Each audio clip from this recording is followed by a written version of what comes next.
Trooping the Colour is the marquee event for royal watchers in the UK, and this year's was as iconic as ever. These are the big stories and major controversies you may. Princess Catherine never expected that day to change her life.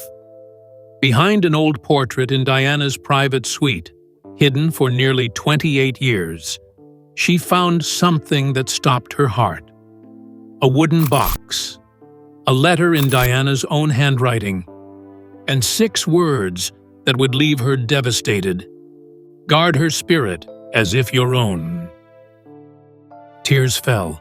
It wasn't just a message. It was a mission. A legacy passed from mother to daughter, and now from Diana to Catherine.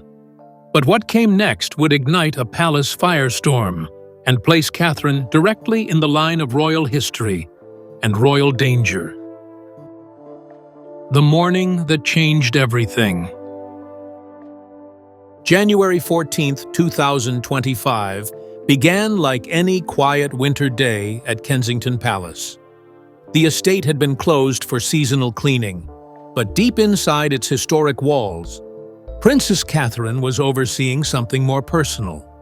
She'd chosen this day to supervise the careful organization of Princess Diana's old suite, a space left largely untouched since 1997. At precisely 10:43 a.m., while inspecting a section near the fireplace, Catherine noticed something odd. A painting dated 1894, slightly tilted. No one had touched it in years. Whispers had always surrounded this portrait, rumors that Diana had been protective over it, even possessive. As Catherine reached up and dusted the frame, she felt something strange beneath the canvas. A stiffness not belonging to old paint. Her heart quickened. This was not normal aging or warping. This was something hidden. She called off the staff momentarily and asked to be left alone. A gentle tug on the corner of the painting revealed a hidden panel. Behind it was a narrow recess in the wall, no more than 7 inches deep. Inside, a small wooden box sat perfectly aligned with the hollow, as if designed for it. The box was sealed, the surface polished but aged. It bore no markings, only the impression that it had been waiting a long time. Catherine stared at it for nearly 4 minutes before lifting it out. In that moment, she wasn't just the Princess of Wales. She was a daughter-in-law answering a call left by time. This wasn't a coincidence. It was deliberate. Whatever was inside, Diana wanted it kept from the public eye, and placed exactly where only someone with intention would find it. That person was now Catherine. The air inside the suite seemed to shift. A silence fell that didn't feel empty. It felt reverent. What Catherine found in that wooden box would shake the palace far beyond the dust of old portraits. It wasn't treasure. It wasn't scandal. It was something far more powerful. Diana's voice, sealed in ink. A message written not to the world, but to the future. To a girl who wasn't yet born. And beneath it, a personal plea to Catherine herself. The moment had changed from discovery to inheritance. What began as cleaning would end as a mission. A letter from the past. Inside the velvet-lined wooden box sat an envelope. Its front was labeled in delicate, unmistakable handwriting. To my future granddaughter. The date below sent chills through Catherine's spine. July 10th, 1997, just 7 weeks before Diana's death. It was a time when the late princess had been deeply introspective, still dealing with media pressure and royal fallout. Yet here was hope, sealed away for someone she'd never meet. The letter itself was intimate and prophetic. Diana wrote of life within the monarchy, the weight of tradition, and how she longed for her granddaughter to live with joy, not duty. She warned of pressure, reminded her to laugh, and urged her to tell the truth, always. In tone, it echoed her 1995 BBC Panorama interview, where she dared to challenge the palace machine. Now, those same words were passed forward, meant to arm a young girl not yet born. Catherine read the letter 3 times before noticing the second envelope. This one bore her name alone, Catherine. The note inside was brief but piercing, just 6 words. Guard her spirit as if your own. No signature, none needed. Catherine's hands trembled. She realized she hadn't just found a message. She had been entrusted with a purpose. Diana had foreseen a future where her granddaughter might need a guardian, not just a mother. Tears fell freely. Catherine sat in silence for nearly 20 minutes, holding both letters against her chest. This was more than history. This was legacy. Diana hadn't just left instructions, she had left love. And Catherine, whose own journey had been under fire, especially in 2024 during her public absence, felt the embrace of a woman she never met but always admired. But beneath the emotional weight, something else was tucked inside the box. Folded in emerald green silk, it shimmered faintly even in the dim light. Catherine slowly unwrapped the fabric, and what she found next didn't just belong to the past. It belonged to a battle still being fought behind closed palace doors. And this time, it wasn't just about memory, it was about power. The forgotten heirloom that stirred the crown. There it was, the long-lost emerald necklace and ring, pieces whispered about since August 1997. For decades, rumors swirled that they had vanished shortly after Diana's death. No official inventory ever listed them as missing. Yet, they never appeared in the public vault, exhibitions, or even Camilla's private collection. Now they lay before Catherine, untouched for 28 years.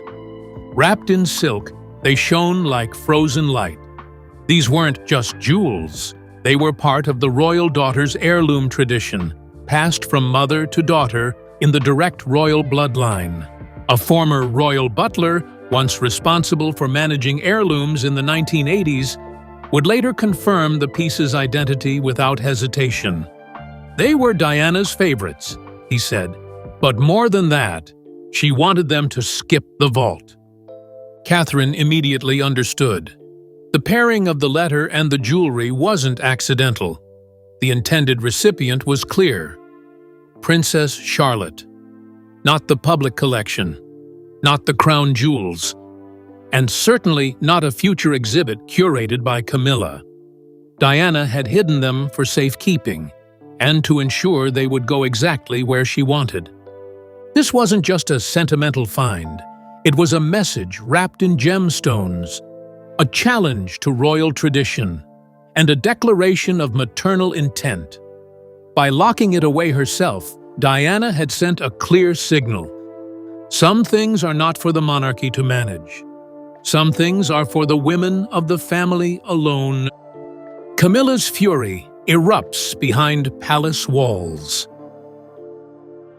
Within just 48 hours, news of the emerald heirloom reached Queen Consort Camilla. And according to palace insiders, her reaction wasn't warm, it was ice cold.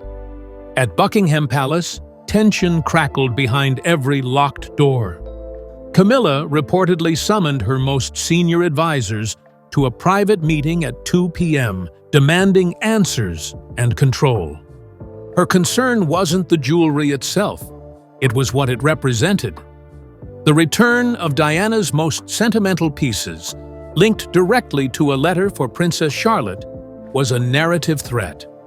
Even in 2025, Diana's public image still eclipsed hers. "It's the coronation of Diana's ghost," one aide allegedly overheard Camilla mutter. The remark chilled everyone in the room. Camilla insisted the emerald set be securely catalogued into the royal collection, citing protocol and security. But her true motives ran deeper.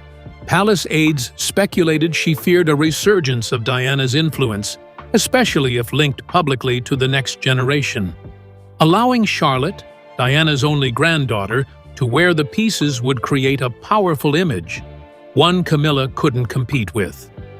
For years, Camilla had quietly steered royal memory toward her own version of history.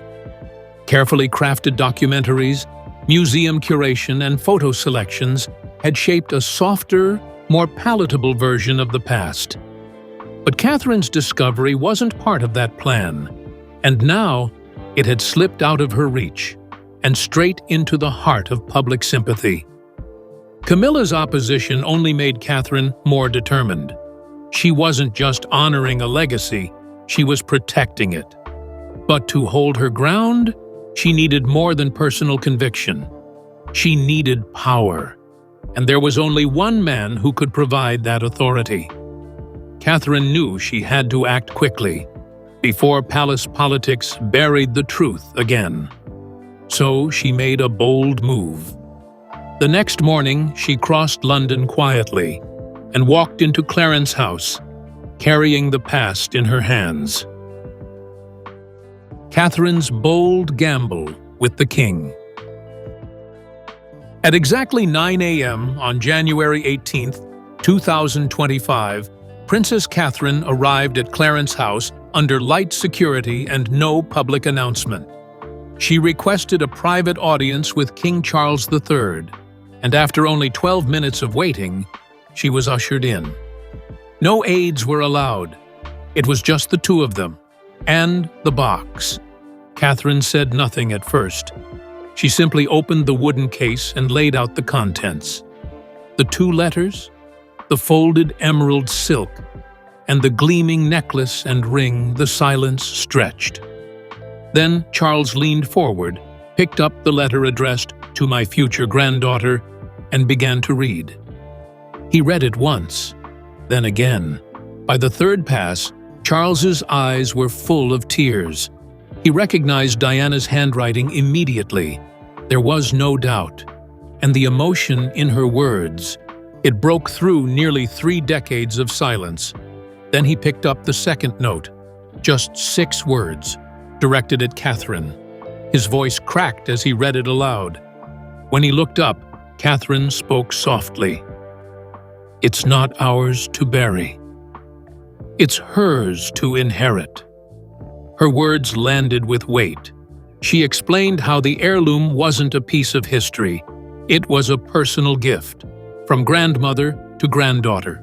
She asked for one thing, a royal decree ensuring Princess Charlotte would receive it, untouched, on her 18th birthday. There was no hesitation. That afternoon, King Charles III signed an official directive. The emerald set and both letters would be stored securely, but never displayed, loaned, or cataloged. And on May 2, 2033, they would be presented directly to Princess Charlotte. No substitutions, no vault exile. It was done, and it was binding. But even the signature of a king couldn't keep secrets inside a palace forever. Word of the decree leaked within 72 hours. First a whisper in Kensington, then a ripple through Buckingham. Royal staff took sides. The heirloom had become more than jewelry. It was now a line in the sand. And as palace halls echoed with murmurs and divided loyalties, Catherine's quiet act of courage was transforming her role from princess to protector. The palace reacts. Though meant to be confidential, King Charles's decision didn't stay private for long. By January 21, 2025, both Kensington Palace and Buckingham Palace were humming with whispers. Staff spoke in hushed tones about the emerald heirloom and the letters. Some viewed the act as noble, a long-overdue tribute to Princess Diana. Others feared it would reopen wounds the monarchy had spent 28 years trying to quietly seal. For Camilla, it was a personal blow. One insider claimed she paced her private sitting room for over an hour, furious that Charles had acted alone. Not only had he defied royal precedent, but he had elevated Catherine's influence and Diana's shadow. "He's handed her the crown of memory," she allegedly snapped, "and now she'll wear it publicly." Among younger staffers, the mood was different. Many referred to Catherine in near-reverent tones, whispering titles like Diana's Guardian and the Silent Flame. Some even believed this act had quietly shifted the palace's future. After years of quiet loyalty and steady grace, Catherine had stepped into something greater. She wasn't just part of the royal machine, she was now redefining it. But such admiration came with consequences. In a place where politics hide behind smiles and tiaras, Catherine's boldness marked her as a growing threat. Every move from now on would be watched, every step analyzed. She hadn't just protected a legacy, she had ignited one. And behind velvet curtains, old alliances were shifting. A second discovery.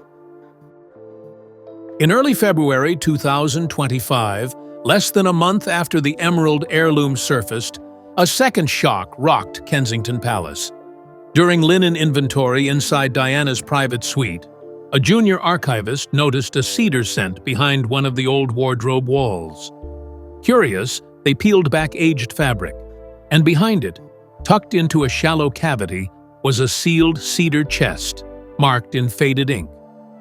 Private property of H.R.H., the Princess of Wales. It was untouched since 1997. Inside, dozens of handwritten letters, cassette tapes, and black and white photographs, spanning 1981 to 1997.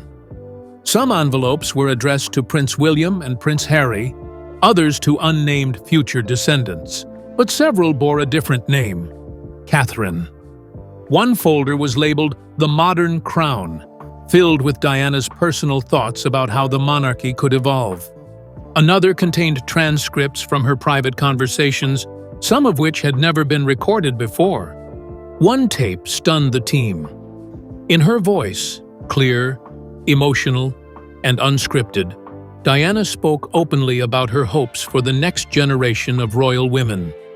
She spoke of love, truth, mistakes, and media cruelty. "The crown isn't what makes you royal," she said. "It's the courage to keep going that does." She ended with a whisper. "If you're listening, then maybe it means I was heard after all." The decision was made quickly. Under high-level security, the contents were moved to Windsor's royal vault, classified for now, pending review. But the damage, or the revelation, was done. Diana's voice had returned, not through headlines or documentaries, through her own words. And this time, the palace couldn't control the narrative. It had only just begun. For Catherine, this wasn't just about preservation anymore. It was a torch being passed in real time. Diana's words had survived war, scandal, and silence. And now, they were calling her, urging her not just to protect the past, but to continue it. But Catherine didn't respond with interviews or spectacle. She turned inward, because what came next wouldn't be for the public. It would be for the three people who needed her most, and for the woman she was becoming. Catherine's response. In the quiet of her private study at Adelaide Cottage, Princess Catherine began something deeply personal. Inspired by Diana's words and driven by her own reflections after a turbulent 2024, she took out a leather-bound notebook and began writing. Each letter was addressed to one of her children: George, Charlotte, and Louis. She locked the first three away in a rosewood chest, next to a handwritten label: "For the future. In love, Mum." It became a ritual. Every Sunday at 9 p.m., Catherine would sit alone and write. Sometimes it was guidance, sometimes stories, sometimes confessions she didn't want to forget. Her health struggles from earlier in the year gave her a new sense of urgency. Not fear, but clarity. She wanted her children to know her not just as their mother, but as a woman who had walked through fire and still believed in love. She also made a quiet shift in public life. At a March 3, 2025 event in Birmingham, she appeared wearing Diana's sapphire earrings, a subtle nod to the past. At Trooping the Color that June, a brooch last seen on Diana in 1991 sparkled on her coat. It wasn't the emerald heirloom, but the message was clear. Diana was with her, and the public noticed. Palace aides say Catherine rarely speaks of legacy, but she lives it. Her choices are deliberate. Her voice, measured. She doesn't try to be Diana, but she no longer avoids her. And somewhere, between the woman she is and the woman she never met, Catherine is building something new. Not just a bridge, but a crown of her own making. And as the months passed, a date began to loom over every decision. May 2, 2033, a moment that had gone from a private agreement to a public countdown. In quiet corners of royal circles, the question was no longer if it would happen, but how. The emeralds, the letter, the promise. Would it be private or become the most symbolic event in royal history? Only one person could answer that, and she wouldn't speak for another 8 years. The promise, looming over 2033. May 2nd, 2033. It's already circled in red on calendars across Royal Watchers forums and international press rooms. It marks Princess Charlotte's 18th birthday, and the day the emerald heirloom and Diana's letter are to be delivered, by decree from King Charles III. A private moment? Maybe. But insiders say discussions have already begun about whether it should become a formal presentation. The stakes are enormous. If Charlotte chooses to wear the emerald set, it would be the most visual and emotional callback to Diana in decades. Headlines would roar, photos would go viral. And for Camilla, it would be the nightmare she's quietly feared for years, a generational echo she can't rewrite or suppress. For Catherine, it's not about revenge or rivalry. It's about keeping a promise.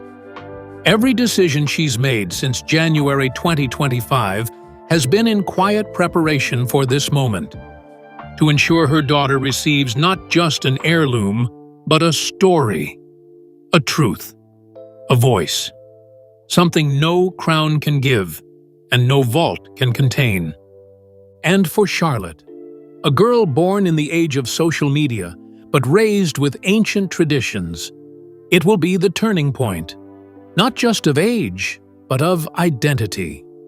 That letter from 1997, held in silence for 36 years, will finally be read by its intended reader, and the world will hold its breath to see what she does next.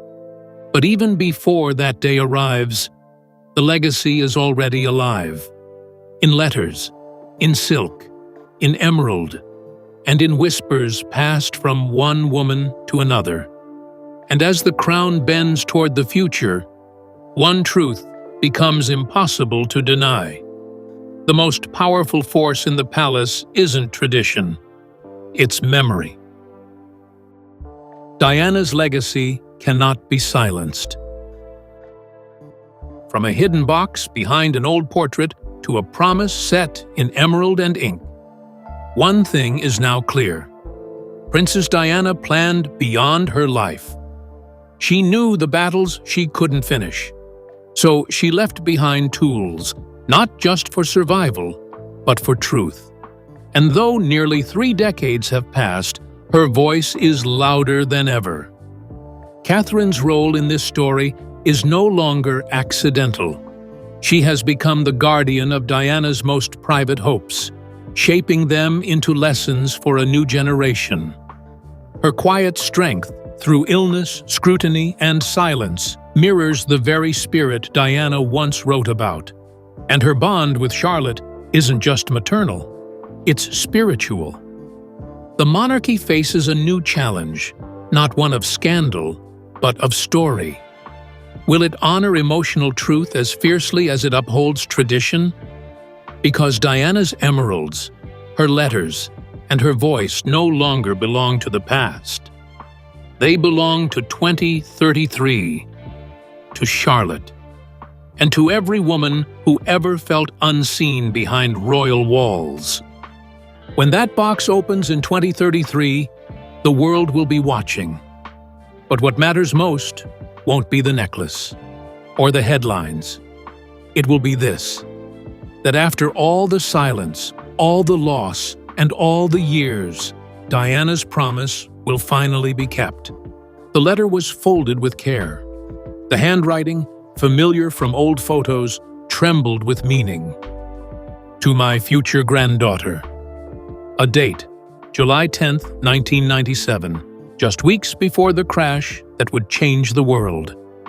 And beneath it, another envelope, smaller, simpler, addressed only to Catherine. 6 words. Guard her spirit as if your own. The moment Princess Catherine read those words, she broke. No cameras, no crowds, just her, alone in Diana's private suite, with the weight of a woman's unfinished legacy pressing on her chest. She had married into a family built on silence, survival, and image. But this was different. This wasn't royal. This was human, emotional, intimate. Diana hadn't written to a title. She had written to a woman, a mother, a future protector. And now, Catherine realized, she was the bridge. The emerald heirloom tucked beside the letter wasn't just jewelry. It was a symbol of trust, of rebellion, of hope. One Diana never wanted buried in glass cases or worn by those who never understood her pain. It was meant for someone unbroken, someone who would listen, someone like Charlotte. But as the emeralds surfaced, so did fury. Camilla's reaction behind palace doors was explosive. Some whispered she saw it as the return of Diana's ghost, ready to reclaim the spotlight. Others said she feared the public's reaction more than anything. Their hunger to see Diana's light live on in Catherine and Charlotte, rather than in the throne she now occupied. The quiet war was no longer quiet. It had a date, May 2nd, 2033, Charlotte's 18th birthday. The moment the world will see whether Diana's gift survives the machine or becomes the most powerful statement of all. And through it all, Catherine stayed silent, but stronger. She began writing letters of her own, locking them away. Wearing Diana's jewelry not as a fashion statement, but as a signal. A whisper. We're still here. No press conferences, no royal briefings, just quiet defiance in diamonds and devotion. And while the crown may sit atop King Charles, while Camilla may steer tradition from behind velvet curtains, Catherine is shaping the future from the shadows. Because legacy doesn't shout, it echoes. And in Diana's echo, Catherine found her voice. So when the world watches Charlotte in 2033, it won't just be about a necklace. It'll be about a promise kept, a message heard, and a woman, once silenced, finally speaking again through the ones who refused to forget her.